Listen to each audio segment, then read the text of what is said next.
ဟုတ်မင်္ဂလာပါဗျကျွန်တော်နာမည်ကတော့ဦးညံထက်ခိုင်ဖြစ်ပါတယ်ရန်ကုန်တိုင်းဒေသကြီးတာဝန်မြို့နယ်မဲဆန္ဒနယ်အမှတ်2ကိုယ်စားလှယ်ဖြစ်ပါတယ်ခင်ဗျဟုတ်ကျွန်တော်အဓိကကတော့လေဝန်ကြီးဌာနအလိုက်ကိုကျွန်တော်သတင်းမှန်ပြန်ကြားရေးလေးလိုချင်တာပေါ့လေကျွန်တော်မိကွန်းအတိတ်ပဲကတော့အဲ့ဒါပေါ့ဆိုလိုသဘောကတော့ကျွန်တော်စီးပွားရေးဆိုလဲစီးပွားကူးသန်းဝန်ကြီးဌာနနေပြီးတော့သူဌာနအလိုက်ဒါလှည့်ဆက်ဆိုလဲလှည့်ဆက်အလိုက်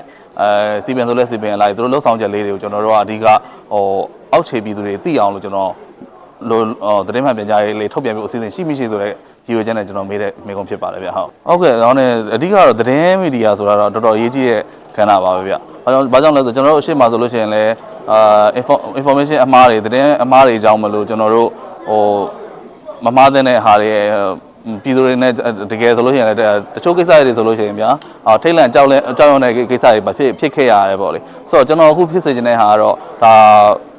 ဝန်ကြီးဌာနတွေရဲ့လှုပ်ဆောင်ချက်တွေကိုလည်းပြည်သူတွေကမြင်လာမယ်မြင်လာတဲ့အချိန်မှာလည်းပြည်သူတွေနဲ့ကိုဒီအစိုးရကျွန်တော်တို့အခုလက်ရှိအစိုးရအနေနဲ့ဒါဒီလုပ်ငန်းတွေလုပ်နေပါလားဆိုတော့သူတို့သိပြီးတော့ပူးပေါင်းလာမယ်အဲ့လိုမျိုးပဲဝန်ကြီးဌာနတွေကနေပြီးတော့ပြည်သူတွေလှုပ်ဆောင်ပေးနေတဲ့အရာတွေမှာပြည်သူရပိုင်ခွင့်တွေရှိပါတယ်တချို့ကျွန်တော်တို့ဒါတချို့တင်တာလုပ်ငန်းတို့ဒါစောင်းစီပေးတဲ့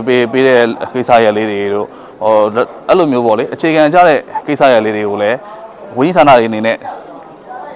နေပေါ့ပြန်ကြားထုတ်ပြန်ပေးနေမယ်ဆိုလို့ရှိရင်ပြည်သူတွေနဲ့အချင်းချင်းတပြေးညီသိရှိရပြီးတော့တို့ရဲ့ရပိုင်ခွင့်လေးလည်းကျွန်တော်ရသိခြင်းနဲ့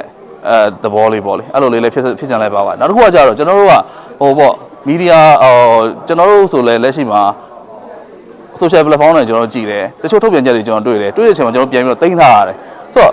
လိုတဲ့အဲ့တဲ့အချိန်မှာပြန်ပြီးတော့ရှာတဲ့အချိန်မှာကျွန်တော်ခက်ခဲမှုတွေရှိပါတယ်ဗျဒီအတွက်ကြောင့်မို့ကျွန်တော်အခုဒီမင်းကွန်းရဲ့အတိတ်ပဲကတော့တကယ်တည်းဝန်ကြီးဌာနတစ်ခုချင်းလိုက်ကိုကျွန်တော်လိုချင်တယ်ဆိုလို့ချင်းဒီဝန်ကြီးဌာနရဲ့ page ကိုပဲဖြစ်ဖြစ်သူ့ရဲ့ social platform တစ်ခုပဲဖြစ်သွားပြီးတော့ပြန်ရှာလို့လွယ်ကူအောင်လို့လည်းဖြစ်စေချင်တာလည်းတစ်ခုလည်းပါပါတယ်နောက်တစ်ခုကကြတော့ဒီပေါ့ဆိုတော့ဝန်ကြီးဌာနတွေရဲ့ဘယ်လိုပြောမလဲတရားဝင် social platform ဖြစ်တဲ့အတွက်ကြောင့်မလို့သတင်းတွေကိုလည်းကျွန်တော်တို့ကယုံကြည်စိတ်ချလို့ရတယ်ဆိုတဲ့အနေအထားတစ်ခုပေါ့လေအဲ့လိုမျိုးလေးဖြစ်စေချင်တဲ့သဘောနဲ့ဒီမေးခွန်းမေးရခြင်းဖြစ်ပါတယ်ဗျဟုတ်သက်ဆိုင်ဝန်ကြီးကတော့ဖြေသွားပါတယ်ဒါပေမဲ့ကျွန်တော်လိုချင်တဲ့အဖြေလေးတော့မရသေးဘူးပေါ့လေဒီအတွက်လည်းကျွန်တော်တစ်ချက်တော့ဝန်ကြီးနဲ့တော့တစ်ချက်လေးတော့ဒါဟုတ်ဆိုအခုလွတ်တော့ပြီးတော့ကျွန်တော်တစ်ချက်လေးတွေ့ပြီးတော့မေးဖို့တော့စီစဉ်နေပါတယ်ဟုတ်အဓိကတော့သူတို့ပြောသွားတဲ့ B2B တို့ B2C တို့ပေါ့လေဆိုတော့ဒီကဏ္ဍလေးနဲ့ပတ်သက်ပြီးတော့လည်းတကယ်အသေးစိတ်လေးကျွန်တော်ဘယ်လိုအခြေအနေရှိသလဲသူတို့ဘာစီစဉ်ထားသလဲဒီကဏ္ဍတွေတော့ကျွန်တော်ကိုယ်တိုင်တော့မသိရတဲ့အတွက်ကြောင့်မလို့ကျွန်တော်သွားရောက်မေးမြန်းပြီးတော့တစ်ချက်လေးလာကြည့်ရမှာပေါ့လေဒီတော့ကိုလည်းကျွန်တော်ဆက်ဆက်မေးခွန်းမမေးလိုက်တဲ့ဟာသဘောပါဟုတ်ကျွန်တော်ဘယ်လို message ပေးရဆိုတော့အဓိကတော့ပေါ့လေသက်ဆိုင်ရာဌာနတွေအနေနဲ့ကတော့ဝန်ကြီးဌာနတွေအလိုက်ကိုအဓိကတော့သတင်းထုတ်ပြန်တဲ့အချိန်မှာလူကျွန်တော်တို့ဒါဥပမာပြောရလို့ရှိရင်ကျွန်တော်နိုင်ငံတော်သမ္မတရုံးပြောရေးဆိုဝင်ရှိသူဒေါက်တာခိုင်စိုးလိုမျိုးပေါ့လေထွက်ပြီးတော့ရှင်းပြတာပဲဖြစ်ဖြစ်ပြောပြတာမျိုးပဲဖြစ်လုပ်ပေးနိုင်တယ်ဆိုရင်တော့ပို့ပြီးတော့ထိရောက်မယ်လို့ကျွန်တော်ယူဆတယ်ဗျ။ဘာကြောင့်လဲဆိုတော့ကျွန်တော်တို့အရင်တော့ဆိုလို့ရှိရင်လည်းဥပမာနဲ့ပြောရလို့ရှိရင်ပေါ့လေကျွန်တော်ကားဂိတ်တွေဘလောက်မြင်းဆောင်ဆိုလို့ရှိရင်ကားလက်မှတ်မဝယ်ရဘူးတချို့ကျွန်တော်တိုးဂိတ်တွေဆိုလို့ရှိရင်လည်းဘလောက်မြင်းဆောင်မလို့မပါဘူးလားထောက်မှန်သားမပါဘူးလားဒီလိုကိစ္စတွေကြတော့ဒေါက်တာခိုင်ဆိုရှင်းသွားတဲ့အချိန်မှာကျွန်တော်တို့ရှင်းလင်းသိရတာလေအဲ့လိုမျိုးကိစ္စလေးတွေရှိတယ်နောက်တော့လက်ရှိမြေပြင်မှာဖြစ်ခဲ့တဲ့ကိစ္စတွေဘာရှိလဲဆိုရင်စီပေးတဲ့ကိစ္စတွေလေးတွေပေါ့လေကျွန်တော်တို့ပြီးခဲ့တဲ့9လပိုင်းဆိုလို့ရှိရင်လည်းဒေါက်တာခိုင်ဆိုပြောသလိုမျိုးပဲကျွန်တော်တို့ဒီရောင်တိုင်းစရာကြီးအတွက်ဆိုလို့ရှိရင်တစ်လမှာလူတယောက်အတွက်ကိုစီတပိတ်သားနဲ့24ကျပ်သားသူချပေးတယ်ဆိုတာပြောတဲ့အတွက်ကြောင့်မလို့ပြည်သူတွေသိရတယ်ဒီအတွက်လည်းသူတို့မြေပြင်မှာအမှန်တကယ်ရရှိကြရတယ်ပေါ့လေအဲ့လိုမျိုးသတင်းမှန်လေးကျွန်တော်တို့ကတော့ဖြစ်စေချင်တာပေါ့လေဟုတ်ကျွန်တော်ကတော့ရန်ကုန်ဒေသကြီးဆိုရဖွဲ့ရဲ့ပြန်ကြားရေးကယ်ဆယ်ရေးတာဝန်ဝန်ကြီးဦးနေလင်းတို့ဖြစ်ပါတယ်ကျွန်တော်ဒီနေ့ယနေ့ရန်ကုန်ဒေသကြီးတာမွေမြို့နယ်မဲဆန္ဒနယ်မှတ်2မှာတိုင်းဒေသကြီးလွှတ်တော်ကိုလည်းဦးဉာဏ်ထက်ခိုင်မေးမြန်းထားတယ်ရန်ကုန်ဒေသကြီးတွင်းရှိအစိုးရဝန်ကြီးဌာနများအနေဖြင့်ဒီမျိုးဝန်ကြီးဌာနလိုက်ပြည်သူများစောင်းရရှိသောစီမံကိန်းများပြည်သူဝန်ဆောင်မှုလုပ်ငန်းများဘဝတော်များနဲ့ရည်ကြီးသတင်းအချက်လက်များကိုပြည်သူများအချိန်နဲ့တပြေးညီသိရှိနိုင်စေရန်နဲ့မီဒီယာပလက်ဖောင်းများတည်ထောင်ရေးသတင်းမှန်ပြန်ကြားရေးကိုစနစ်တကျပုံမှန်ထုတ်ပြန်ဆောင်ရွက်ရန်အစီအစဉ်ရှိမရှိကြည့်ပါကမြေတို့အကောင့်တွေပေါ်ဆော်သွားပြီကိုသိရှိလိုပါမြင်မြန်တဲ့မြေကုန်းပေါ်ပြေပွဲပါမြေကုန်းပေါ်ဖြည့်ချင်းတင်ပြသွားမှာဖြစ်ပါတယ်ကျွန်တော်ကပေါ်ပိုက်ပုံနဲ့ပြပါကြိုက်က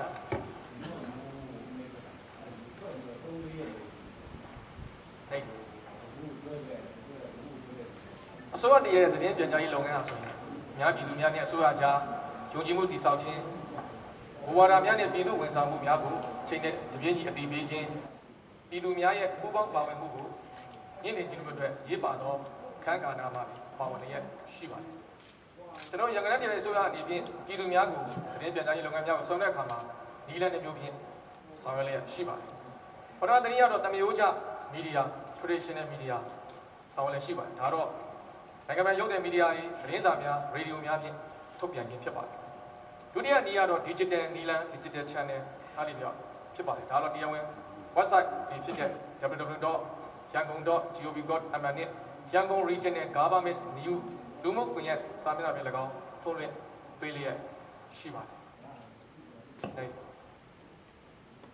။၎င်းပြင်သတင်းပြန်ကြားရေးလုပ်ငန်းများကိုပုံမူကြံပြစွာဆောင်ရွက်နိုင်စေရတဲ့သတင်းများကိုပြည်သူများအချိန်နဲ့တပြေးညီသိရှိရန်အတွက်လည်းကျွန်တော်ရန်ကုန်တိုင်းဒေသကြီးအစိုးရအနေနဲ့ရွှေရန်ကုန်မီဒီယာကို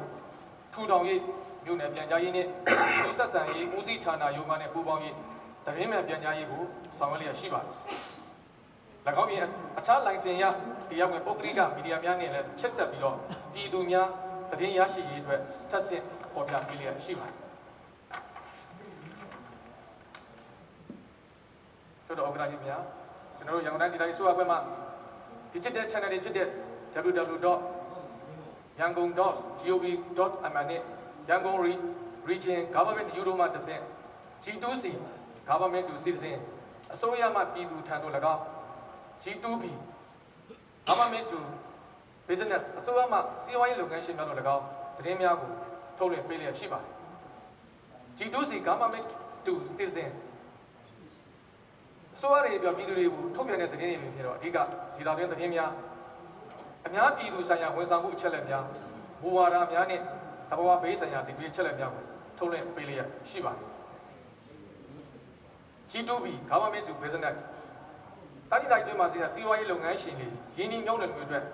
အဓိကလိုအပ်တဲ့စီးပွားရေးဆိုင်ရာစီးမြင်တွေတင်နာခေါ်ဝင်မှုတွေပုံတော်ရင်းနဲ့လိုင်း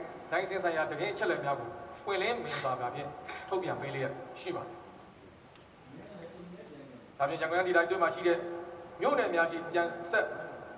48ရုံးတို့တွေလည်း Facebook page များဖွင့်လှစ်ပြီးတော့ပြည်သူများရဲ့သတင်းအချက်အလက်သိပိုင်ခွင့် access to information ကိုထောက်ကူဖြစ်စေရန်အတွက် MRTV MOI နဲ့ဌာနဆိုင်ရာဌာနများမှနေပြီးတော့သဘာဝဘေးနဲ့သက်ဆိုင်တဲ့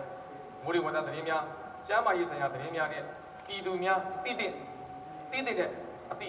ပေးသတင်းများကိုလည်းပဲထပ်ဆင့်ထုတ်လွှင့်ပေးလျက်ရှိပါတယ်ပြည်သူများအနေဖြင့်မိုဘိုင်းဖုန်းများမှာတစ်ဆင့်သတင်းချက်လက်များအလွယ်တကူသိရှိနိုင်ရန်ခရိုင်မြို့နယ်ရုံးမှာရှိတဲ့ပြည်သူစာကြည့်တိုက်များဖြင့် MOI News Application MQ Application QR Code များထည့်ရှိပေးခြင်းဖြင့်ပြည်သူများသတင်းသိရှိပိုင်ခွင့်များသိရှိရန်ဆောင်ရွက်ပေးလျက်ရှိပါတယ်။ဒါပြင်ရန်ကုန်မြို့စီမံရေးကော်မတီမှလည်းပဲမြို့တော်သတင်းစာကိုနေ့စဉ်ထုတ်ဝေပြီးတော့ရန်ကုန်ဒေသမှာရန်ကုန်ဒေသကြီးဆိုရတဲ့ဝန်ကြီးချုပ်နဲ့ဝန်ကြီးများရဲ့နေ့စဉ်လှုပ်ဆောင်မှုဆောင်ရွက်ချက်များ၎င်းပြင်ပညာရေးကျန်းမာရေးအားကစားအမှုပညာနိုင်ငံတကာသတင်းများနယ်သတင်းများရန်ကုန်မြို့တော်စီမံရေးကော်မတီကလည်းပြီးတော့ဆောင်ရွက်ချက်များကိုနေ့စဉ်ပေါ်ပြပေးလျက်ရှိပါတယ်။ဒေါက်တာဥက္ကဋ္ဌကြီးများရန်ကုန်ဒေသကြီးအတွင်းမှာရှိတဲ့သတင်းတွေမှန်မှန်ကန်ကန်မြန်ဆန်ဆန်ထုတ်ပြန်နိုင်ရန်အတွက်ရန်ကုန်ဒေသကြီးအစိုးရအဖွဲ့အစည်းအဝေးအမှတ်စဉ်18မြင်းသော2026ဆုံးဖြတ်ချက်အပိုက်25ရရန်ကုန်ဒေသကြီးအစိုးရအဖွဲ့သတင်းထုတ်ပြန်ရေးအဖွဲ့ဟာကျွန်တော်ပြန်ကြားရေးကယ်ဆယ်ရေးနဲ့သာသနာရေးဝန်ကြီးအဖွဲ့ခေါင်းဆောင်ရေးအဖွဲ့ဝင်22ဦးပါဝင်တဲ့အဖွဲ့ဖြင့်ဖွဲ့စည်းတင်ပြပါအတိုင်းဖွဲ့စည်းထားပါတယ်ခင်ဗျာ